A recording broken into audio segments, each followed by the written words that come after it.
Ashamaa jaalatamtoota maatiiwwan miidiyaa Kiilolee odeeffannoo wayitaawaa qabanneen injifannoo raayyaan ittisaa argamsiisaa jirudha. Turtiin keessan nu waliin haa ta'u. Raayyaan ittisa biyyaa hattuuwwan uummata daraaraa jirtu irratti tarkaanfii guddaa fudhachaa jira. Keessumatti Shanee, Qellem Wallaggaa, Shawaa Kaabaa fi Finxaalessa Faannoo jedhee of waamu irratti tarkaanfii fudhachaa jiru daraan jabaateera. Injifannoon raayyaan ittisaa biyyaa galmeessaa jiru hedduu kan nama boonsudha. Inni Itoophiyaa ofiin iyyuu wal haleelaa jirtu opereeshinii haaraa raayyaan eegale immoo itti cimee jiraachuu maddi odeeffannoo keenyaa nuuf ifoomseera. Xiyyeeffannoo tibbana argameen godina Shawaa Bahaa fi Shawaa Kibba Lixaa aanaalee hunda keessatti warra adda durummaadhaan uummata ajjeesaa, saamaa fi qabeenyaa qubsiisaa jiranii booji'amuu isaanii odeeffannee jirra. Odeeffannoo dabalataan dubbiin opereeshinii raayyaan gaggeessuun injifannoo argachaa jiru marroo baay'ee mufachiisee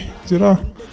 Marroon dhimma jalshoodeen wal qabatee keessoo garichaa kan raayyaaf odeeffannoo kennee mucaa kana ajjeesisee nu keessa jira jechuun du'a shoodeen kan shakkaman hundarratti tarkaanfii fudhachuun dhagahame. Torban darbee harki mirga marroo shoodeen Wallagga Bahaa aanaa Haroo Limuutti kufuun isaa ni yaadatama. Kufuun shoodee marroo aarii guddaa keessa galche kun immoo miseensa garee sanaa shakkuun tarkaanfii irratti fudhachaa jiraachuu odeeffannee jirra. Kunis egaa hoggansa Shanee achi jiru hunda Wallagga keessaa dhabamsiisaa jiraachuu ni hubatama. Egaa jaalatamtoota keenya qophii qabannee jirru asumaan golomnaa yeroo gaarii qabaadhaa. Galatooma.